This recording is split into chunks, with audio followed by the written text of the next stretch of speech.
Alright, I was back at Phil's place this weekend for a third game against his Dark Elves. Played the first game back at the NatCon tournament and played the second game 2 weeks ago.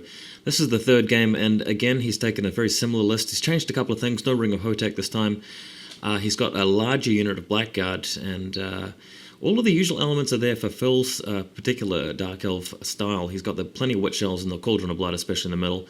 Hydra, Chariot, everything else. But let's have a look at the game and the deployment. I've got 2 Scorpions way out in the right-hand flank, and I left big gaps just to make him think that I might be deploying the Chariots there, but decided not to. After he deployed his Hydra on the right-hand flank, I thought, man, I can actually harry that Hydra for ages, and then, like, in the 4th or 5th turn, let him charge the Tomb God or something and just delay him for the entire game. So I thought, man, this game's going to be a bit easier, given the fact that he's deployed his powerful stuff on that flank, leaving me just infantry to deal with in the center, which normally would be quite tough, but I've got my Chariots all the way on the other side of the field, so I really felt like I've out-deployed him quite seriously in this particular game.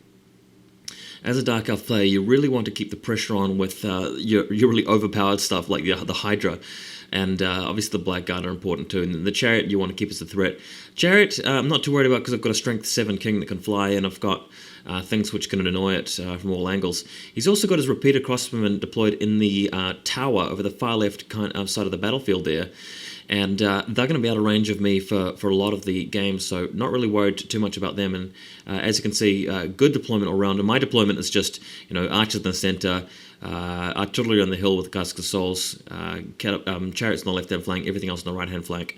Going to the next photo, you can see Phil's deployment here. He's got all of the crossbowmen in the tower. He's got his 3 blocks of infantry in the center, Witch Elves centermost, and Blackguard behind the Witch Elves. The Blackguard are the only unit that are unpainted. They're going to look pretty cool when they are painted, but he's gone for a unit of 20 Blackguard, which seems a bit excessive, but at least some of them might survive and to the other side of the battle. We'll see how it goes. Shades have deployed in the forest next to the building, and we'll see what they get up to later. Going to flip to the next photo where you can see just a bird's eye view from my side of the table. I've got the Hierophant in with the Casket of Souls, and I've deployed these Chariots in a little grouping so that they're 2 wide with 1 in the rear, so that I can actually fit them between the forest and the archers. And as you can see, my archers are 20 wide, and the reason why is you can move them 4 inches forward and then just double tap them, so that's 40 shots in the first turn. Hoping to get some damage done on the Witch Elves, or at least the Blackguard. Not the Blackguard because it put them too far back, but we'll see how it goes. So next photo, I've actually won the roll for the first turn somehow, and managing to move forward with my Chariots here, just rolling on in. And the plan here is just to keep moving them around until I see an opportunity to hit the flank of any of his units. Otherwise, I'm just going to stay still and allow him to either be shot by my shooting or move forward towards my lines. And if he moves too far forward, he'll expose a flank. So really feeling very comfortable about the game plan here. Should be able to do it without too much of a hitch unless something goes seriously wrong on the other side of the table. So next photo, you can see where the Carrion are. I moved the Carrion out here initially, and then I cast urgency on them to try and fly them over this other side of the enemy lines, and what happened as a result of that is that I couldn't reach, so I had to move them somewhere else. They ended up going behind the building. And the Scorpions have just moved forward to prevent him from moving too far around with his Dark Riders and eventually start march blocking things. Alright, so next photo after this, you can look over at the Witch Elves point of view here. Now, you'll notice the Blackguard have completely lost a rank. The Witch Elves have lost a whole lot of dudes here. They've lost about 9 models. And that's just because my massive block of 20 shooting and the catapult ripped through everybody. The catapult hit the Blackguard.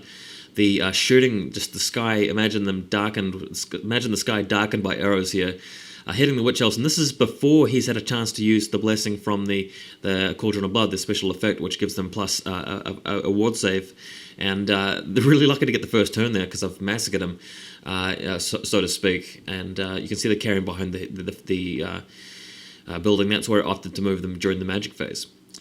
So next photo, it's the Dark Elf time to respond, and the Witch Elf's just going full steam ahead. The Cauldron of Blood and the spearmen have just maneuvered a little bit to prevent everybody from being charged in the flank there, and the Blackguard have moved forward as well. Now, let's go to the next. Oh, by the way, the shades are in the building there. They've just got one model to represent the fact that the shades are inside that building, and the harpies are in between. Well, you can see what the harpies are. Just take a look at the photo. And my characters, by the way, are in the center of the arch unit there, interestingly enough. Next picture takes us to the other side of the table, where the Hydra has moved full steam ahead, and the I think the Cold One chariot has either failed its stupidity roll, or it's just trying to stay out of charge reach of the Scorpion. But in the meantime, the Dark Riders are moving around to get some shots off on the catapult, and I believe they were out of range on their first attempt, so a bit poor there, but they'll be able to try again later. Next photo takes you to Tomb King's turn 2. And what you're looking at here is the chariots completely reforming and rolling around the fast cav that they are, and lining up to get some charges in. The small unit of 3 chariots without any tools and toys is now prepared to charge in the flank of the Witch Elves, and I'm going to be able to do that given the large number of magic spells I have to get off on them. And the Prince potentially can charge the Spearmen head on, but if I don't roll very well, I could lose that combat and then get crushed later on, so that's not going to be what's going to be happening. The far background, the Carrion have moved between the Blackguard and the Chariot just to march block everybody on that side, including the Dark Riders of the far side there.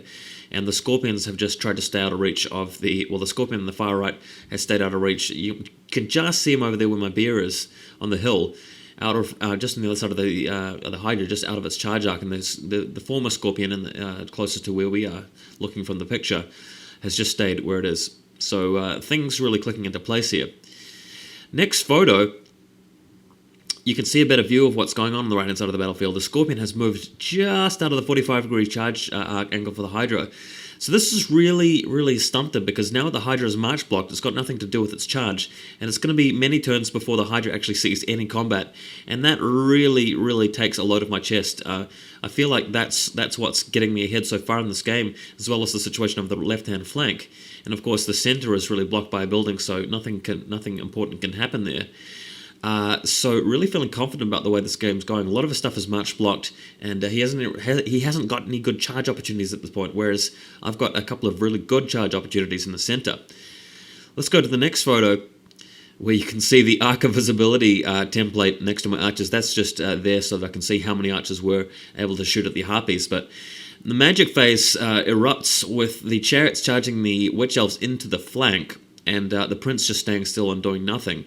Now, if I don't beat these Witch Elves, I'm going to get charged potentially by the Spearmen.